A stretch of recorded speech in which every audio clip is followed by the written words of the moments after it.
So hello everyone, this is Snehal Shrivastava and in this session we will be discussing the Hindu newspaper analysis. So on front page we have a good news, means in COP15 summit adopts historical biodiversity deal. COP15 में हम जानते हैं कि summit ने एक biodiversity deal adopt करी थी। तो हम लोग COP15 के बारे में जान लेते हैं COP15 क्या है।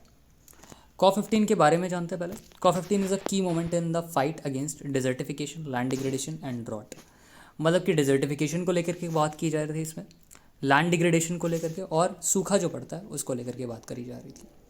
COP15 का फुल फॉर्म क्या है? कॉन्फ्रेंस ऑफ पार्टीज़ यूनाइटेड, ये किसके अंदर आता है? United Nation convention to combat desertification, UNCCD के अंदर आता है। और ये कहाँ हुआ था? Cote d' Ivoire, western Africa में ये हुआ था। ठीक है। और ये COP15 मतलब 15 सेशन, 15 जो है यहाँ पे 15 सेशन को बताता है। COP मतलब conference of the parties. It will build on the findings of the second edition of the Global Land Outlook। मतलब कि ये जो है ग्लोबल लैंड आउटलुक की रिपोर्ट थी, उसके सेकेंड एडिशन पे बना था। And offer a concrete response to the interconnected challenges of land degradation, climate change and biodiversity loss. मतलब कि ये लैंड डिग्रेडेशन, क्लाइमेट चेंज और बायोडाइवर्सिटी लॉस के काफ़ी ज़्यादा इंपॉर्टेंट चीज़ों को लेकर के आया था। ठीक है, मतलब उसके सॉल्यूशंस को लेकर के इमर्ज हुआ था, इसलिए COP15 काफ़ी इंपॉर्टेंट रहा है कॉप। ठीक है, 15 सेशन जो की है। साथ ही साथ ग्लोबल लैंड आउटलुक क्या है? The UNCCD flagship publication underscores land system challenges. मतलब कि यहाँ पे इन सब लोगों ने मिल करके, ठीक है, इन सब लोगों ने क्या क्या मिल करके एक प्रैक्टिसेस रखी है ना, और पॉइंट्स दिए कि जिससे कॉस्ट इफेक्टिव पाथ ले आया जा सके sustainable land and water management को ले करके। लैंड की बात क्यों की जा रही है? क्योंकि लैंड जो है उससे एग्रीकल्चर होगा। अगर डिजर्टिफिकेशन होने लगा तो फिर ना वहाँ पे एग्रीकल्चर कर पाएंगे, ना वहाँ पे लोग घर बना पाएंगे, और ना ही कोई भी इंफ्रास्ट्रक्चर बिल्ट हो पाएगा इजीली। क्योंकि डेजर्ट में आप जानते हैं कुछ भी नहीं होता, डेजर्ट एकदम रेगिस्तान, वही सन्नाटा पड़ा होता है। वही चीज़ है कि अगर लैंड को हम अच्छा बनाते हैं तो उससे क्या होगा, हमारे पास स्पेस भी ज़्यादा होगी, रिसोर्सेज भी ज़्यादा होंगे।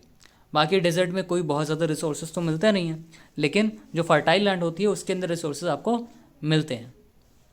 वाटर मैनेजमेंट क्यों? अगर ड्रॉट से लड़ना है तो वाटर मैनेजमेंट तो करना पड़ेगा। ठीक है, इसके एजेंडा क्या है?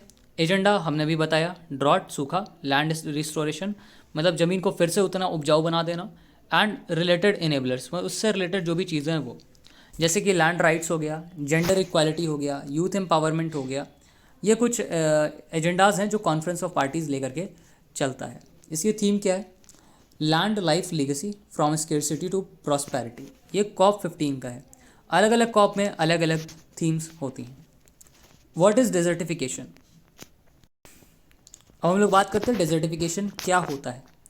डेजर्टिफिकेशन का मतलब पहले मैं एक नॉर्मल वे में समझा देता हूँ। नॉर्मल वे में जैसे डेजर्टिफिकेशन का मतलब ये हो गया कि पहले बहुत ज़्यादा उपजाऊ ज़मीन थी, यहाँ पेड़ पौधे थे, एक टाइम आया कि ये पूरा ख़त्म हो गया और अब ज़मीन की क्वालिटी मतलब उतना ज़्यादा अच्छा रिसोर्सेज बचे नहीं कि ज़मीन यहाँ पे फिर से यहाँ पे क्रॉप्स या प्लांट्स एनिमल्स कुछ भी ग्रो कर पाए। ठीक है, तो इसी को बोलते हैं डेजर्टिफिकेशन, मतलब रेगिस्तान बन जाना, एकदम सूखा सन्नाटा।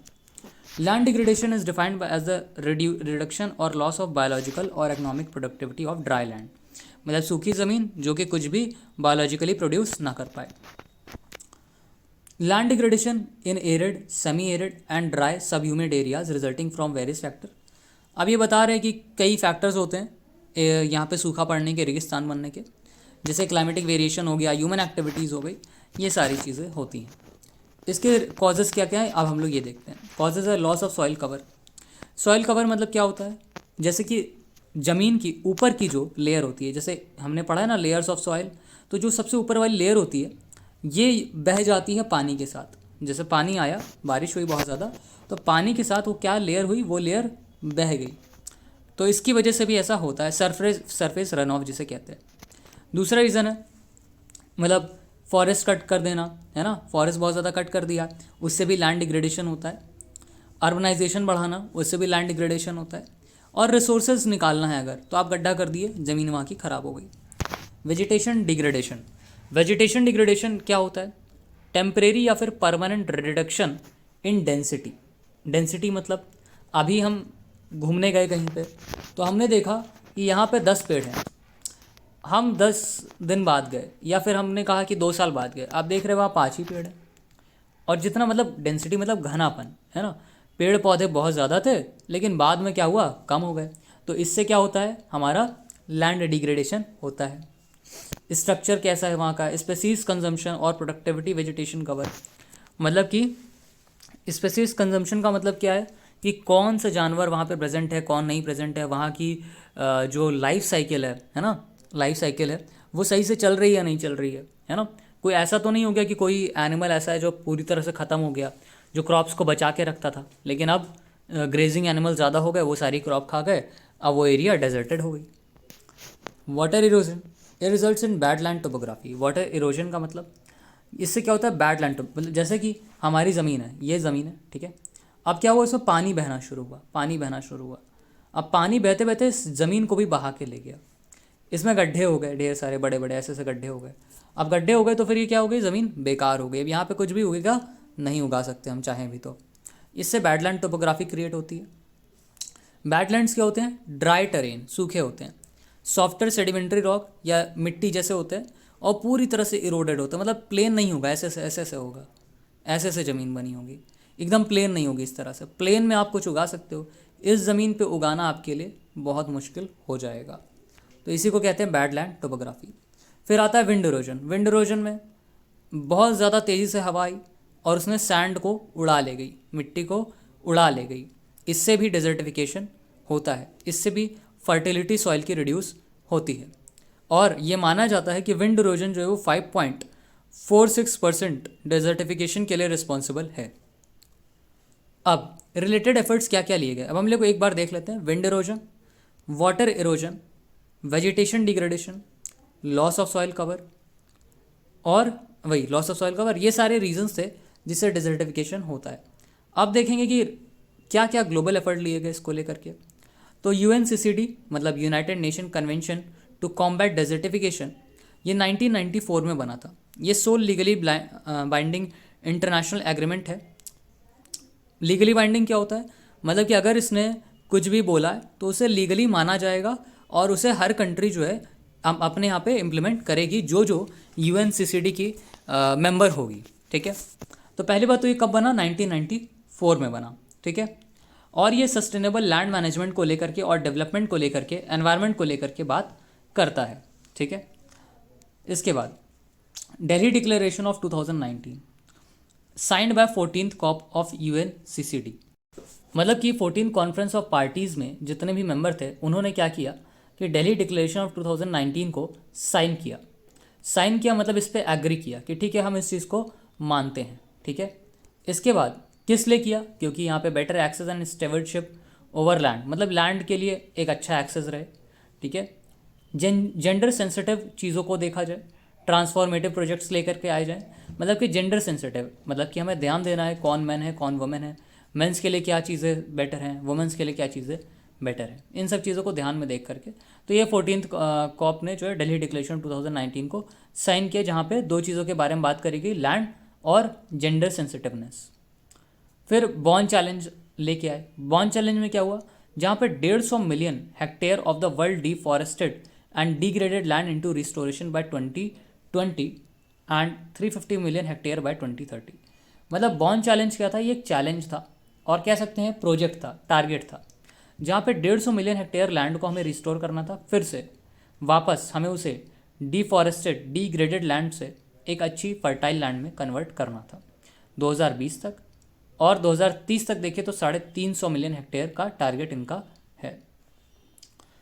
इसके बाद आता है ग्रेट ग्रीन वॉल, जो कि ग्लोबल एनवायरनमेंट फैसिलिटी के द्वारा इनिशिएट किया गया, जहाँ पे 11 कंट्रीज़, कहाँ पे, साहेल सहारन अफ्रीका में उन्होंने फोकस किया कि वो किस तरह से लैंड डिग्रेडेशन जैसी प्रॉब्लम से लड़ सकते हैं और रिवाइव कर सकते हैं वहाँ के प्लांट लाइफ को दोबारा। क्यों, क्योंकि अफ्रीका एक ऐसा नेशन है जहाँ पे हम देख सकते हैं कि एग्रीकल्चर थोड़ा सा ज़्यादा ही प्रोमिनेंट है ना, वहाँ पे एग्रीकल्चर थोड़ा सा ज़्यादा होता है क्योंकि वहाँ की लैंड जो है थोड़ी ऐसी ही है, ठीक है।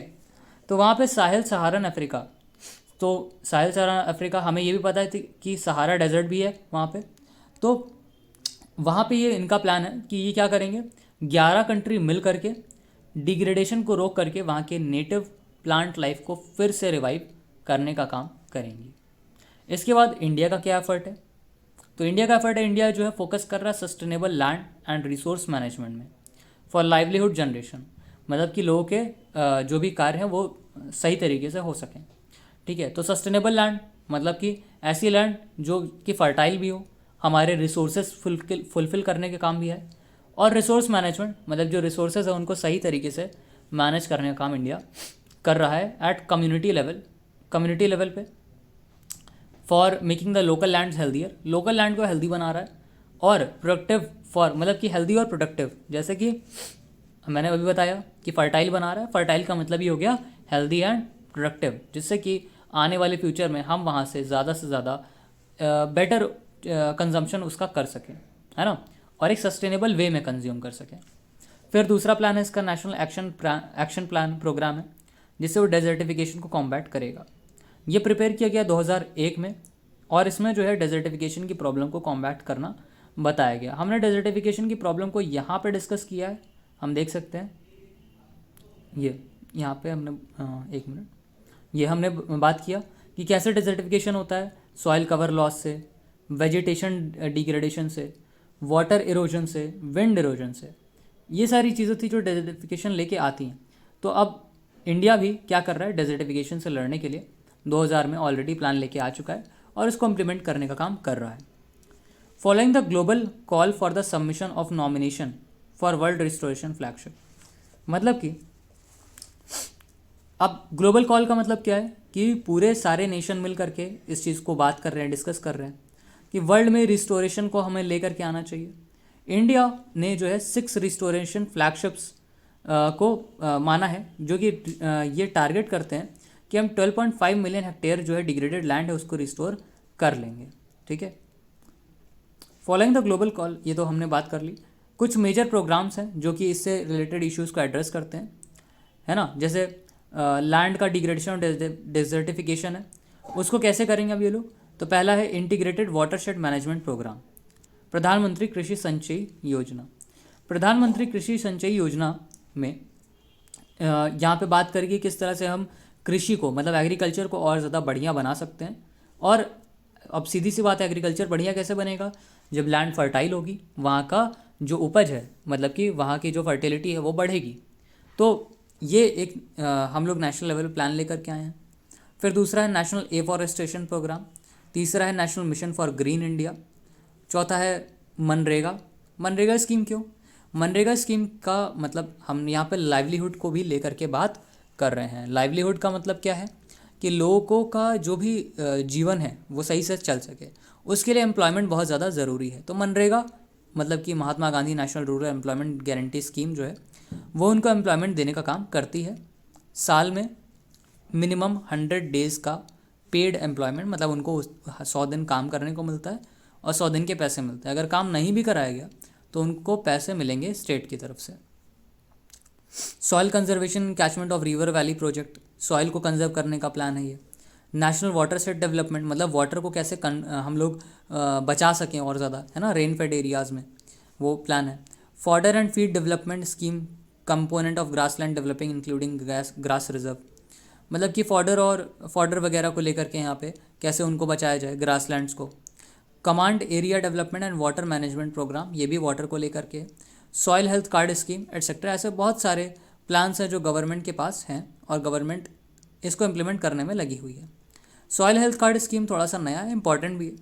ये जो रेड से है वो इंपॉर्टेंट है। सॉइल हेल्थ कार्ड स्कीम का मतलब क्या कि हमेशा एक हेल्थ कार्ड बनेगा सॉइल का, जो बताता रहेगा कि हाँ सॉइल अभी इतनी सही है, इतनी ख़राब है, ये इतनी फर्टिलिटी, सारी चीज़ें वहाँ पे डिस्कस करेगा सॉइल हेल्थ कार्ड स्कीम में। तो ये जो इम्प्लीमेंटेशंस हैं इंडियन गवर्नमेंट के वो काफ़ी अच्छे हैं, जो प्रोग्राम्स हैं बहुत अच्छे हैं, और इंडिया को ऐसे ही आगे अपने प्रोग्राम्स को इम्प्लीमेंट करते रहना चाहिए। तभी जाके हमारा नेशन जो है वो एक टाइम पे आने वाले समय में एक काफ़ी अच्छा डेवलप्ड नेशन की तरह उभरता हुआ नज़र आएगा। Now here we have the next article where G20 event logo unveiled in Gujarat, मतलब जहाँ पे G20 का जो लोगो है वो गुजरात में अनवील्ड किया गया। एक्चुअली यहाँ पे गुजरात के चीफ मिनिस्टर की बात हो रही है, भूपेंद्र पटेल जी। उन्होंने अर्बन 20 या फिर U20 का जो लोगो है उसे अनवील किया है गांधीनगर में, गुजरात में। और अर्बन 20 एक प्रोजेक्ट है जो कि यहाँ पे पर्टिकुलर स्टेट में गुजरात में चलेगा, जो कि G20 के अंदर ही आता है, ठीक है। मतलब इन्होंने G20 के जैसे ही अर्बन 20 एक प्रोजेक्ट बना रखा है जो कि गुजरात में चलेगा। ये MCQs में आ सकता है। बट हम बात करते हैं G20 के बारे में। G20 का जो लोगो है उसके बारे में बात करने जा रहे हैं। यह है G20 का लोगो, इसमें लिखा हुआ है G20 मतलब 20। यहाँ पे जो वर्ल्ड है, ये ज़ीरो को वर्ल्ड की तरह दिखाया गया है और ये जो है लोटस के ऊपर रखा हुआ है। ये क्या सारी चीज़ें क्या सिग्निफाई करती हैं, तो सिग्निफिकेंस में हम देखते हैं तो lotus is a symbol of hope. Lotus जो है वो होप का सिंबल है। Logo reflects our idea of वासुदेव कुटुंबकम। मतलब कि वासुदेव कुटुंबकम क्या होता है, इसका मतलब है the whole earth is a family. मतलब पूरी जो अर्थ है वो एक फैमिली की तरह है और हमें सारी चीज़ों को एक हार्मोनाइज्ड वे में, मतलब कि एक अच्छे तरीके से हैंडल करना चाहिए। जितनी भी चीज़ें हैं, जैसे अभी कोविड-19 पैंडमिक आया तो वो भी ग्लोबल लेवल पे था। उसे अगर हम लोग अलग अलग चाहते कि हम सॉल्व कर रहे तो ना कर पाते, लेकिन सारी कंट्रीज़ ने मिल करके सारी चीज़ों को प्रॉपरली मैनेज किया और जाके आज हम लोग कोविड फ्री है कुछ एक्सटेंट तक। Lotus flower symbolises our Puranic heritage और आस्था, बिलीफ एंड बौद्धिकता, इंटेलेक्चुअलिज्म। ये जो लोटस फ्लावर सिम्बलाइज क्या करता है, लोटस फ्लावर दिखाता है हमारी हेरिटेज के बारे में, हमारी आस्था, हमारी बिलीफ के बारे में और हमारी बौद्धिकता मतलब इंटेलेक्चुअलिज्म की बात करता है। ना G20 क्या है इसके बारे में भी बात कर ली जाए। G20 जो है 1999 में फॉर्म हुआ था on the backdrop of financial crisis of 1990s। मतलब कि 1990s में पता है एक फाइनेंशियल क्राइसिस आई थी जिससे पूरी दुनिया जूझ रही थी और ईस्ट एशिया और साउथ ईस्ट एशिया पर्टिकुलरली यहाँ पे सबसे ज़्यादा हिट हुए थे इसको लेकर के। It aim was to secure global financial stability. मतलब कि G20 का जो एम है ये, क्योंकि फाइनेंशियल क्राइसिस आई थी 1990, sorry it's not 1990, it's 1990s, ठीक है। तो उस क्राइसिस की वजह से 1999 में G20 बनी। और G20 का काम क्या है, अब इस फाइनेंशियल क्राइसिस की वजह से आई थी तो फाइनेंशियल क्राइसिस को ही ख़त्म करने के लिए या फिर उससे बचाने के लिए पूरे ग्लोब को मतलब कि वर्ल्ड को ये G20 फॉर्म हुआ bye involving middle income countries. मतलब कि मिडिल इनकम कंट्रीज़ को इसमें काफ़ी ज़्यादा इन्वॉल्व किया गया। मतलब कि मिडिल इनकम कंट्रीज़ को इसलिए किया गया, सीधी सी बात है, बहुत ज़्यादा हाई इनकम कंट्रीज़ को अगर ये इन्वॉल्व करते तो ऑब्वियसली वो ऑलरेडी फाइनेंशियली स्टेबल है, उनको फाइनेंशियल स्टेबिलिटी प्रोवाइड करके क्या मिलता। इस वजह से G20 में मिडिल इनकम कंट्रीज़ ज़्यादा देखने को मिलती हैं। अब इनमें कौन कौन सी कंट्रीज़ हैं ये भी हम लोग देख लेते हैं, काउंट कर लेते हैं। ऑस्ट्रेलिया है, ब्राज़ील है, चाइना है, फ्रांस है, जर्मनी है, इंडिया है, जापान है, Korea, Russia, Saudi Arabia, South Africa, Turkey, UK, US, European Union. Spain is invited as a permanent guest. अब देखिए, अब आप सोच रहे होगे यार कि अभी मैंने बोला कि मिडिल इनकम कंट्रीज़ की बात कर रहा है, अब यहाँ पे UK, US कैसे आ गया, यूरोपियन यूनियंस कैसे आ गई। एक्चुअली अगर सिर्फ और सिर्फ मिडिल इनकम कंट्रीज़ रहेंगी तो फाइनेंशियल क्राइसिस के टाइम पे हर कोई जूझ रहा होगा और उनकी हेल्प करने वाला कोई नहीं होगा। तो इस वजह से कुछ हाईली मतलब कि डेवलप्ड नेशंस को भी इसमें रखा गया है। स्पेन को इन्वाइट किया गया, invited as a permanent guest. Spain जो है इन्वाइटेड है परमानेंट गेस्ट की तरह। ये रिप्रेजेंट करता है पूरे नेशन की इट्स ग्लोबल GDP का 85%। मतलब पूरे ग्लोब की जितनी GDP होती है उसका 85% ये रिप्रेजेंट करने का काम करता है। Over 75% of the global trade, और पूरे ग्लोब में मतलब कि पूरे वर्ल्ड में जो ट्रेड होता है उसका 75% ये क्या करता है, मतलब इन्हीं कंट्रीज़ में होता है। और वर्ल्ड की पॉपुलेशन से 2/3 है ना, मतलब कि 2/3 पॉपुलेशन इन्हीं 20 नेशंस में पाई जाती है। G20 की वर्किंग कैसे होती है, G20 has no permanent secretariat. इसका सेक्रेटेरिएट क्या होता है, चेंज होता रहता है। Agenda and work are coordinated by representatives of G20 countries. जो एजेंडा है और काम है इसका वो G20 कंट्रीज़ के जो रिप्रेजेंटेटिव्स हैं वो इसको मैनेज करते हैं। और उन्हीं को रिप्रेजेंटेटिव्स को क्या बोला जाता है, शेरपास बोला जाता है। जैसे कि अभी कौन है, इंडिया है। Who work together with the finance ministers and governors of the central banks. Central bank का मतलब ये नहीं कि इंडिया का सेंट्रल बैंक की बात की जा रही है। सेंट्रल बैंक मतलब कि एक ऐसा बैंक जो कि मतलब कि एक सेंट्रल बैंक मतलब पूरा सारी चीज़ें मैनेज करने वाला, ठीक है। फाइनेंस मिनिस्टर्स एंड गवर्नर्स, तो देखो सेंट्रल बैंक का मतलब यहाँ पे ये है कि जो सरकार का एक मेन बैंक है ना, गवर्नमेंट के द्वारा रन कराया जाने वाला बैंक।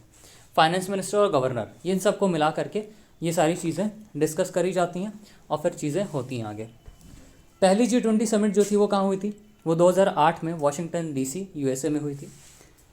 समिट्स के साथ साथ द शेरपा मीटिंग भी होती है, जो कि नेगोशिएशन और कंसेंसस बिल्ड करने में काफ़ी ज़्यादा हेल्प करती है। ठीक है, मतलब कि नेगोशिएशन मतलब किसी चीज़ को नेगोशिएट करना है, जैसे कि हम बात करते हैं कहीं पर किसी कंट्री को कुछ फंड चाहिए, वो कह रहा मुझे ज़्यादा दो। अब उस पर ये होगा कि हाँ चलो लोग बात करेंगे, कम देना चाहिए ज़्यादा देना चाहिए, ये सारी चीज़ें होंगी। And other events also organise throughout the year, और पूरे साल भर ये सारे इवेंट्स ऑर्गेनाइज होते हैं। हर साल the presidency invites guest countries, presidency जो है वो गेस्ट कंट्रीज़ को इनवाइट करते हैं, मतलब जो चेयर कर रहा होता है G20 समिट को, वो जो है गेस्ट को इनवाइट करने का काम करता है। नेक्स्ट G20 प्रेसिडेंसी को लेके बात कर ली जाए। India will assume the presidency of the powerful G20 grouping from the current chair Indonesia का। देखिए दिसंबर 1 तक 2022 तक इंडोनेशिया इसको चेयर कर रहा था, अब इंडिया करेगा चेयर। ठीक है, the G20 leaders summit at the level of head of state government schedule to be in September 2023। मतलब कि जो G20 लीडर्स समिट है at the head of state government is schedule to be held on September 2023। मतलब कि अब जो summit होगी G20 leaders summit, वो सितंबर 2023 में होगी। Presidency of G20 rotates every year among members, मतलब हर साल क्या है ये प्रेसिडेंसी जो होती है वो रोटेट होती रहती है। एंड जो कंट्री प्रेसिडेंसी होल्ड कर रही है together with the previous and next presidency holder, इसको बोलते हैं ट्रॉयका। ये आपके UPSC प्रीलिम्स में क्वेश्चन बड़ी इजीली आ सकता है, ट्रॉयका क्या होता है, या फिर दूसरा क्वेश्चन आ सकता है शेरपाज कौन होते हैं। ठीक है, तो शेरपाज कौन होते हैं? वो जो क्या करते हैं G20 को हेड करते हैं, है ना, रिप्रेजेंटेटिव्स, उन्हें बोलते हैं शेरपाज। और ट्रॉयका क्या होता है? ट्रॉयका का मतलब जैसे अभी कौन है, अभी इंडिया चेयर करेगा, इंडिया से पहले कौन था? इंडोनेशिया था, और इंडिया के बाद कौन आएगा? ब्राज़ील। तो ये तीनों कंट्रीज़ मिल करके क्या बनाएंगी? ट्रॉयका बनाएंगी। ठीक है, तो ट्रॉयका आपको पता होना चाहिए कि ट्रॉयका क्या होता है। This would be the first time when the troika would consist of 3 developing countries and emerging economies. अब देखिए ये बहुत ज़्यादा इंपॉर्टेंट G20 समिट क्यों होगी 2023 की, क्योंकि इसको हेड मतलब कि इसके जो ट्रॉयका हैं वो कौन है? वो होंगे तीनों डेवलपिंग नेशंस हैं, है ना, डेवलप नहीं है, डेवलपिंग है। मतलब कि तीनों अब जो भी चीज़ें हो रही हैं वो डेवलपिंग नेशन को ध्यान में रख के ज़्यादा करी जाएगी as compare to developed nations. पहले क्या होता था? डेवलप्ड नेशन को ही चेयरमैनशिप मिलती थी मोस्ट ऑफ द टाइम, और वो अपने हिसाब से चीज़ों को मैनेज करते थे। लेकिन अब डेवलपिंग नेशन अपने हिसाब से चलाएंगे, ऐसा नहीं कि वहाँ पे तानाशाही करेंगे, लेकिन हाँ वहाँ पे बात को जब एक एज अ जो चेयरमैन है वो कहता है तो उसका एफर्ट उसके वेटेज ज़्यादा होता है। तो इस वजह से डेवलपिंग नेशंस का यहाँ पे थोड़ा ज़्यादा डिस्कशन होगा, उनके फेवर में ज़्यादा बातें होंगी। और साथ ही साथ मैंने इसमें पहले भी वीडियो में डिस्कस किया G20 को लेकर के कि इंडिया कितना बढ़िया इसका यूज़ कर सकता है आने वाले समय में। नेक्स्ट चलते हैं वाई। ओके, ये यहाँ पे हमारा G20 का ख़त्म हो चुका है। India will be holding about 200 meetings in 32 different sectors in multiple location across India. India लगभग 200 मीटिंग करेगा 32 अलग अलग सेक्टर्स में और अलग अलग एरियाज़ में। ये है पूरी बात है, और G20 का हमारी यहाँ पे डिस्कशन ख़त्म होती है।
नाउ नेक्स्ट आर्टिकल हम देख सकते हैं, Bihar prohibition policy is not working. Bihar में अभी जो हमने देखा कि पॉइजनस लिक्वर की वजह से लोगों की डेथ हो गई, जिसे हुज ट्रेजिडी भी नाम दिया गया है। इसमें वहाँ के चीफ मिनिस्टर नीतीश कुमार जी का कुछ स्टेटमेंट्स आए हैं। वो स्टिल वो इन पॉलिसीज़ को, मतलब कि प्रोहिबिशन पॉलिसी को बार बार मतलब इन्फोर्स करना चाह रहे हैं। वो कह रहे हैं कि हम इसको इन्फोर्स करेंगे। तो आइए जान लेते हैं कि प्रोहिबिशन पॉलिसी होती क्या है। वाई न्यूज़, तो अभी हम जान गए कि बिहार की गवर्नमेंट ने जो है ड्रोन से क्या किया कि उसकी इलीगल लिक्वर जहाँ मैन्युफैक्चर हो रही है इसको पता लगाने की कोशिश करी जा रही है, सारी चीज़ें हो रही हैं, ठीक है। बट इससे क्या हो रहा है, इससे जो है जो इलीगल तरीके से ऑब्वियसली लिक्वर को ट्रेस करने की कोशिश करी जा रही है, लेकिन क्योंकि वहाँ पे लिक्वर्स बैन है तो इस वजह से वहाँ पे जल्दी उन्हें पता लगाया नहीं जा पा रहा है कि हाँ कौन प्रोड्यूस कर रहा है, कहाँ पे वो मैन्युफैक्चर हो रही है। की पॉइंट्स क्या क्या है। प्रोहिबिशन का मतलब क्या होता है? प्रोहिबिशन का मतलब होता है किसी चीज़ को फॉरबिड कर देना बाय लॉ, या फिर अगर हम इस पर्टिकुलर कंटेक्स्ट में देखें जहाँ पे हम बिहार के केस में देखें, तो यहाँ पे ये है कि manufacture, storage, transportation, sale, possession and consumption of alcoholic beverages ban है पूरी तरह से। मतलब कि बनाना भी बैन है, रखना भी बैन है ना, उसको ट्रांसपोर्ट करना बैन है, उसको बेचना भी बैन है, पोजीशन अधिकार रखना उस पर बैन है, कंज्यूम करना भी बैन है अल्कोहलिक बेवरेजेस का। पहली बात तो आप किसी भी चीज़ पे टोटली बैन लगा ही नहीं सकते हो, it's a kind of impossible thing, ठीक है। आगे बढ़ते हैं, लेकिन यहाँ पे लगाया गया है, बिहार में लगाया गया है। तो आइए देखते हैं आगे इस पर कॉन्स्टिट्यूशनल प्रोविजंस क्या क्या हैं। आर्टिकल 47 कहता है डीपीएसपी के अकॉर्डिंग कि state shall undertake rules to bring about prohibition of consumption except for medicinal purpose intoxicating drinks का, ड्रग्स का, जो कि हेल्थ के लिए इंजूरियस होते हैं। मतलब कि डीपीएसपी भी ये कहता है कि स्टेट को इनका कंजम्पशन या फिर सेल वगैरह रोक देनी चाहिए उन चीज़ों की जो कि जैसे इंटॉक्सिकेटिंग ड्रिंक्स हैं, ड्रग्स हैं, इन सब चीज़ों का सिर्फ और सिर्फ मेडिसिनल पर्पज़ के लिए या एक्सपेरिमेंट्स के लिए इनको यूज़ करना चाहिए, साइंटिफिक पर्पजेज़ के लिए। स्टेट सब्जेक्ट में क्या है, alcohol is a subject in state list. Alcohol जो है स्टेट लिस्ट में आता है under the 7th schedule of the Indian constitution. 7th schedule में ये आता है, ठीक है। मतलब कि स्टेट इस पर पूरी तरह अधिकार है कि स्टेट अपने हिसाब से इस पर लॉ बना सकती है, टैक्स लगा सकती है। बाकी प्रोहिबिशन एक्ट्स क्या कौन कौन से इंडिया में, तो एक बॉम्बे अबकारी एक्ट है 1878 में।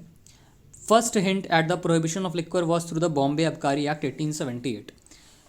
1878 में बॉम्बे अबकारी एक्ट के थ्रू पहला ऐसा हिंट मिला था कि हाँ प्रोहिबिशन जैसी चीज़ भी लाई जा सकती है, और लिक्वर पे प्रोहिबिशन वहाँ पे लगाया गया बॉम्बे में। This act dealt with levying of duties of on intoxicants. Intoxicant पे क्या किया, ड्यूटीज़ मतलब टैक्स लगाया, और बाकी चीज़ों पे भी लगाया गया। बाद में 1939 में अमेंडमेंट्स आए और 1947 में भी इसमें अमेंडमेंट्स किए गए। बॉम्बे प्रोहिबिशन एक्ट 1949 आया, इसमें कई बुराइयाँ थी, मिनी लैकुने थे। मतलब कि देखो क्या था कि बॉम्बे का जो 1878 वाला एक्ट था उसमें कई बुराइयाँ थी, तो फिर इसको लाया गया। From the point of view of the government decision to enforce prohibition, इससे क्या हुआ, मतलब कि इसी से बर्थ हुआ बॉम्बे प्रोहिबिशन एक्ट 1949 का। सुप्रीम कोर्ट ने इस एक्ट को अपहेल्ड किया, और bearing a few section in 1951 in judgment of state of Bombay and other versus, मतलब कि इस एक्ट को माना, सही माना कि हाँ ये ठीक है, that is okay. Gujarat prohibition act 1949, Gujarat ने अडॉप्ट किया प्रोहिबिशन पॉलिसी 1960 में, और बाद में इसको काफ़ी ज़्यादा रिजिडिटी से भी एनफोर्स करने की कोशिश गुजरात में करी गई, जिससे कि बाहर के जो फॉरेन टूरिस्ट हैं वो ईज़िली जो है इसको, देखो होता क्या है कि लिक्वर परमिट्स वगैरह चाहिए होते हैं जब बाहर से कोई आता है उसे यूज़ करने, जैसे फॉरेन टूरिस्ट आए उन्हें चाहिए तो उनको लिक्वर परमिट लेने की ज़रूरत पड़ती है, ठीक है। 2011 में act was renamed as Gujarat prohibition act in 2017। इसमें क्या हुआ कि 10 ईयर की जेल दे दी गई अगर आप मैन्युफैक्चर करते हो, परचेज करते हो, सेल करते हो, ट्रांसपोर्ट करते हो लिक्वर का इन द ड्राई स्टेट, ठीक है। मतलब कि अगर ड्राई स्टेट क्या होता है, ड्राई स्टेट वो होता है जहाँ पे लिक्विड्स वगैरह अलाउड नहीं होती हैं, अगर आप वहाँ पे करते हो तो 10 साल की जेल गुजरात स्टेट में है, ठीक है। बिहार प्रोहिबिशन एक्ट 2016, बिहार का प्रोहिबिशन एक्ट 2016, अब बिहार के कंटेक्स में क्या है, एंड एक्साइज एक्ट, इसको 2016 में लाया गया। 3.5 लाख लोग जो है अरेस्ट किए गए इसके अंदर 2016 तक, leading to crowded jails and clogged courts, मतलब कि जेल बहुत ज़्यादा भर गई और कोर्ट्स भर गए एकदम। 3.5 लाख लोग कहाँ जाएंगे, सीधी सी बात है। बाकी स्टेट्स की बात करें तो alcohol prohibition in India is in force in states of Mizoram में है, नागालैंड में है, लक्षद्वीप में है, यूनियन टेरिटरी की अगर हम बात करते हैं तो। दिल्ली की बात नहीं कर सकते, दिल्ली में तो घर में सप्लाई करी जाती है ना। Arguments against prohibition of liquor. अब प्रोहिबिशन ऑफ लिक्वर जो किया गया, मतलब रोक लगाई गई है लिक्वर के सेल वगैरह पे, तो इसके आर्गूमेंट्स क्या क्या हैं। तो पहला तो राइट ऑफ प्राइवेसी। प्राइवेसी कैसे, अब इंसान का राइट ऑफ चॉइस है फूड का, बेवरेज का, है ना।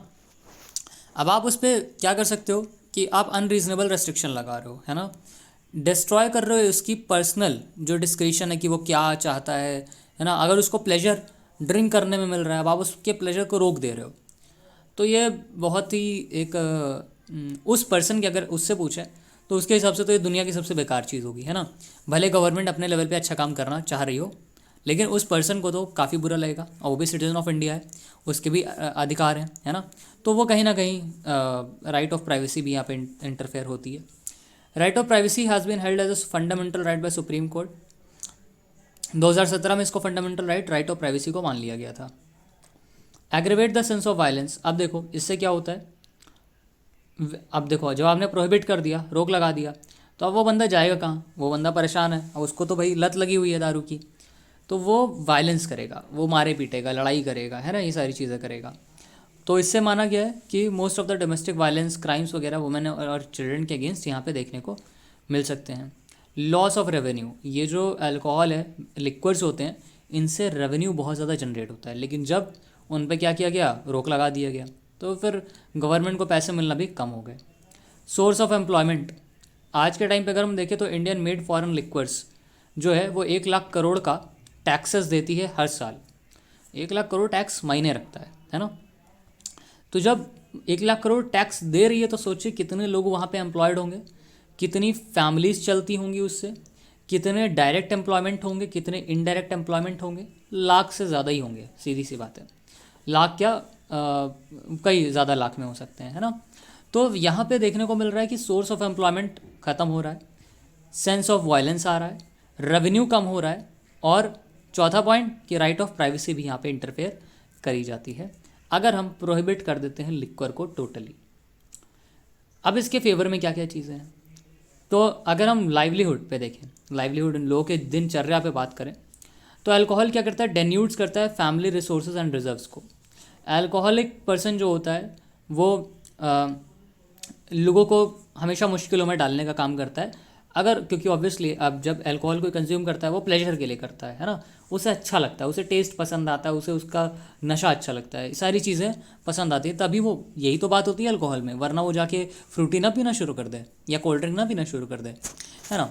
तो यहाँ पे पॉइंट ये बनता है कि फिर अब वो क्या करता है, वो अपने पैसों को कहीं भी यूं ही वेस्ट करना शुरू कर देता है। इससे अब गरीब आदमी है तो वो भी यही करेगा, रिच है तो वो भी यही करेगा।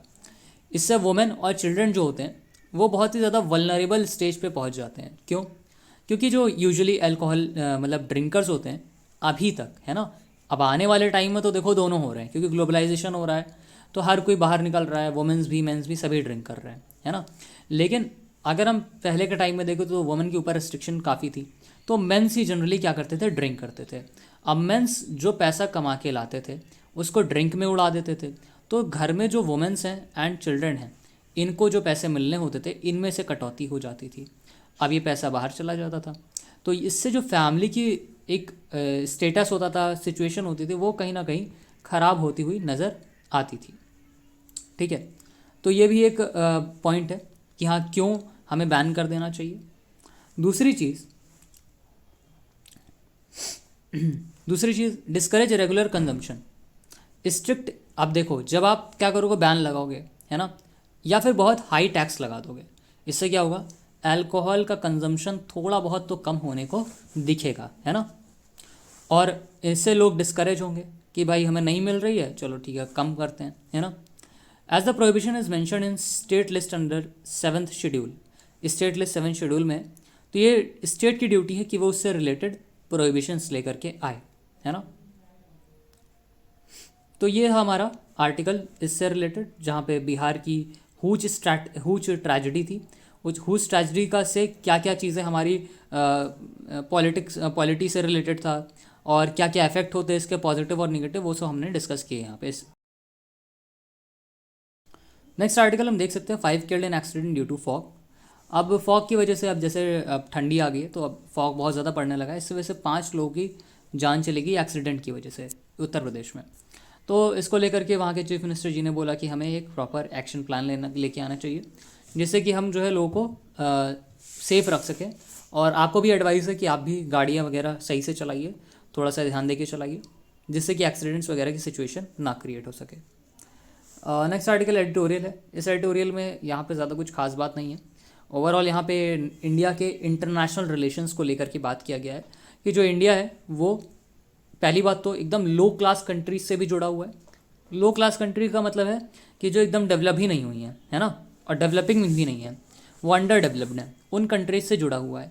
साथ ही साथ इंडिया जो है बड़े नेशन जैसे रशिया, यूएसए, इन सब से भी काफ़ी ज़्यादा जुड़ा हुआ है, तो इन सब से भी अपनी बातें ईजिली कह सकता है। तो इंडिया एक ऐसा वर्ल्ड वाइड वेब यहाँ पे जो दिया गया है, ये ऐसा मेंशन किया गया है कि इंडिया एक ऐसे नेशन की तरह है, ऐसे प्लेटफॉर्म की तरह है जो दोनों से कनेक्टेड है और दोनों के बारे में सोच सकता है। तो इंडिया जो है इन जो गरीब देश हैं इनकी बातों को लेकर के हायर नेशंस मतलब कि डेवलप्ड नेशन के पास भी जा सकता है, और अगर कोई असिस्टेंस चाहिए, कोई हेल्प चाहिए, तो ये जो अंडर डेवलप्ड नेशंस हैं वो इंडिया के पास आ सकते हैं। तो इससे क्या होगा, इंडिया की जो पावर है वो बढ़ती हुई नज़र आएगी हमेशा। और आज भी हमने देखा कि जैसे ये जो वॉर चली थी यूक्रेन और रशिया की, इस वॉर में भी यूएसए इंडिया से बोला, मतलब कि अदर कंट्रीज़ ने भी इंडिया से बोला कि आप रशिया को समझाइए कि रशिया जो है ऐसे अटैक्स यूक्रेन पे ना करे।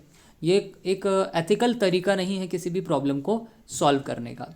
वो बात अलग है कि रशिया ने ऐसा कुछ नहीं किया, लेकिन स्टिल रशिया इंडिया को बहुत ज़्यादा इंपॉर्टेंस देता है, और आने वाले समय में भी रशिया एंड यूएसए दोनों ही इंडिया के काफ़ी एक important stake holder in the sense कि मतलब एक एज अ पार्टनर की तरह देखने को नज़र आएंगे अलग अलग इनिशिएटिव्स में।